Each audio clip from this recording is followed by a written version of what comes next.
Today I'm joined by my Greek roommate Jake to talk about the state of search engines right now.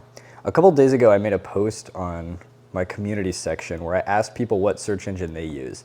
And there's a few main ones, obviously, like Google and DuckDuckGo if you're a little more privacy conscious. But just all of them that I've found, all those big ones, suck. I haven't really tried weirder ones like Searx and Yandex or whatever that other people use. Yeah, I want to explore all of that and talk about why Google and AI and all that stuff is just now a terrible and useless search engine. And really, what do you need out of a search engine rather than answering basic questions anyway? What's even the deal there? The other day, my Greek roommate Jake had an idea about fixing the lighting in here because we don't have a lot of natural lights. And we were thinking about getting a mirror to refract the light like in here and then maybe something to scatter it all around. So I tried to Google that and see what other people had done before, and the results were terrible. So look at this, using mirrors to reflect light into the house, that's a pretty standard way to ask that. And a bunch of the things that come up, you can see right away, they have this kind of low effort AI, like top 15, top 20, kind of overhype, arbitrary number feel, right? So decorating with mirrors like 15 creative ways, 9 ways of using mirrors to enhance 19 creative ways, 6 ways, 20 ways. See, it's 13 ways. It keeps going. This one kept coming up over and over again. And you go and look at them and you can see it's clearly just like cache farming because like look at the ad space they've got here. They've got like this whole section. I'm running an ad blocker so that if I turned it off, it would probably go crazy. And then there's this whole section for ads. Who cares what arch20.com is? And they've got all this like newsletters and like no one wants that.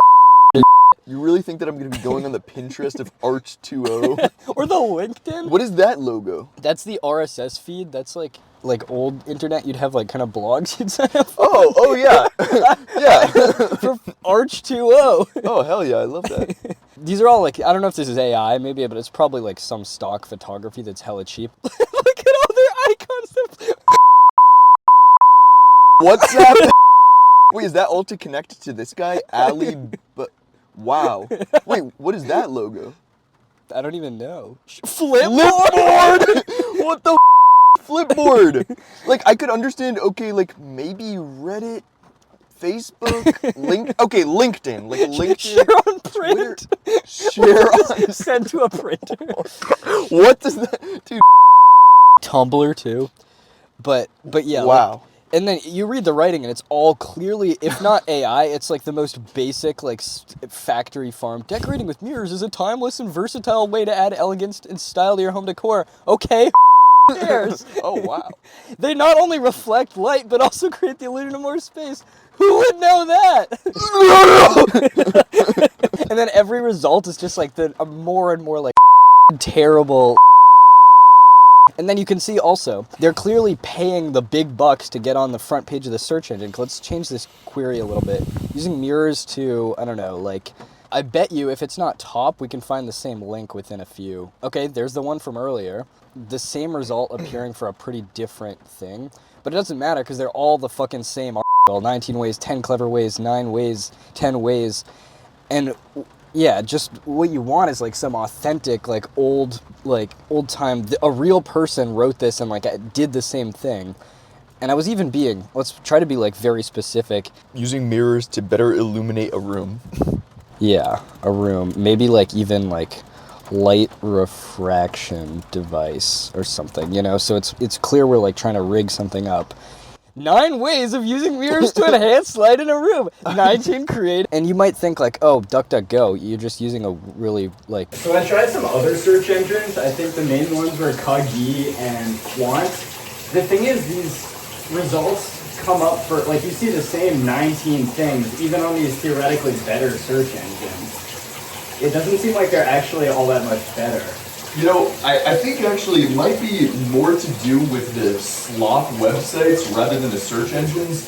And it may also have to do with our search query. I mean, it's not very specific, that one that we did, like the reflecting mirror to get more light in your room. I mean, it doesn't really make that much sense. I mean, true. Are people even going to know what we're talking about? Would that even make sense to a human?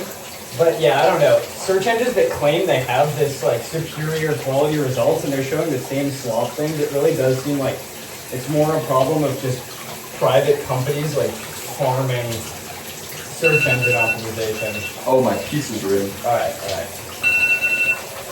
Yeah, dude, I feel like we just kind of lost the plot in this video. Like, maybe it really isn't about the search engine. Because, I mean, how much better can Google do when your search is so stupid? Like, that shit's kind of I'm not gonna lie. Yeah, true. Ooh, this pizza looks so... Ow! I bet we're gonna see enhancing natural light. Okay, how custom mirrors? Maybe Google cooked a little bit more. We might have to cut this out.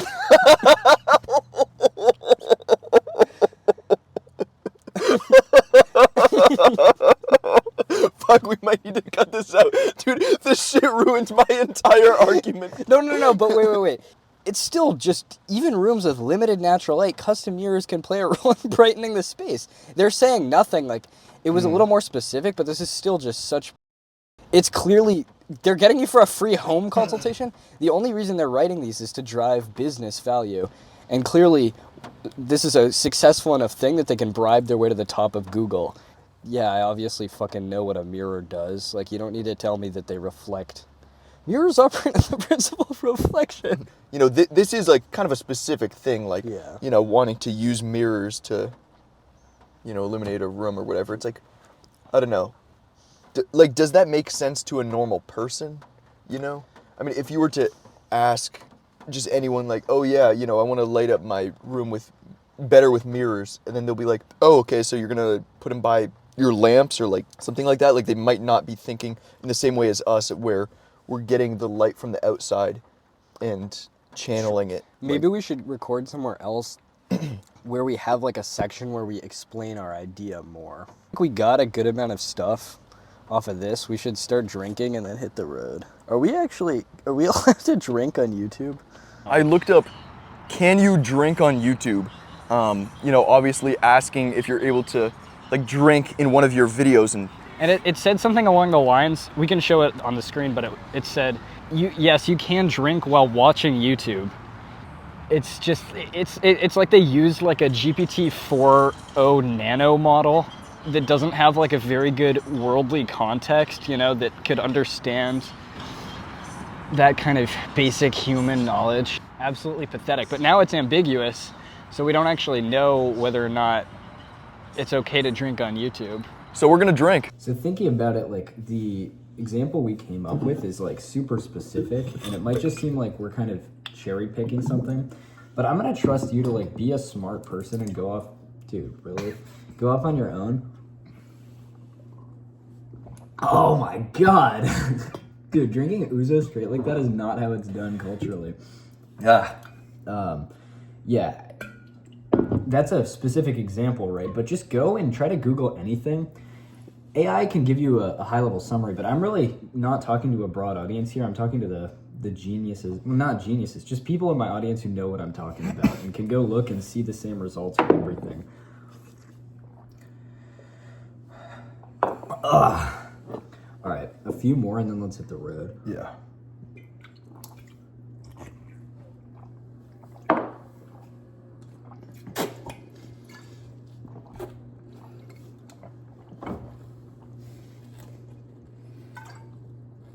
Slowly. Stop. Okay, hopefully it doesn't tell you to back up. Car in park. Okay, Okay. that was easy. Yeah, that's not too bad. Almost as easy as getting a result from google.com. If you make a search on google.com, you will find most definitely a result for your question, but it will most likely be really weird. The result may not be what you expect it to be. You might be asking for, you know, advice on whether or not you're able to drink on YouTube, and then it might tell you that you're allowed to drink while watching YouTube, and that's not super helpful. AI has been taking over the search engines lately, such as Google, Bing, etc. I hope they hit it with like a spongy sponge. That shit would be awesome. I don't think they have any of those. Yeah, it doesn't look like it. But yeah, point is, just lately, Google hasn't really been doing it. It's been harder and harder to get reliable results. They just try to like pump out the most applicable thing that they can like whether it's true or not. They just kind of go by like buzzwords and keywords and stuff. Facts. And there's just like a whole ton of slop websites that are kind of keyword and buzzword maxing so that they get like to the top of these results.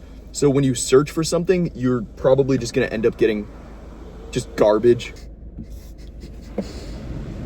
Dude, DMT inhaler goes crazy. Oh my god. I feel like also another problem with AI is you don't know what you don't know, and it's kind of takes a certain kind of person who's, I don't know, the AI can be so confident but not really give you the same kind of recommendations as a human would. It just doesn't hit the same, you know? Absolutely. So I kind of decided that even if there are good sources, good textbooks, PDFs, whatever, on the internet, finding them in Google is just such a waste of time, such a headache, and there's so much trash now that just asking real people is the meta. I have my mom, one of my mom's friends in high school is an architect, so I thought, why not just ask her what does it involve? And for instance, like I'm finding a lot of experts through this channel, but there are tons of other ways you can do it, through networking, through just your friends who are super autistic about something, like this guy with OpenGL. Whenever I want to know anything about OpenGL, he's just read the entire manual. Like I guess to run a jQuery, how would you make like a fish flopping animation within a shader? You'd obviously use a fucking geometry shader.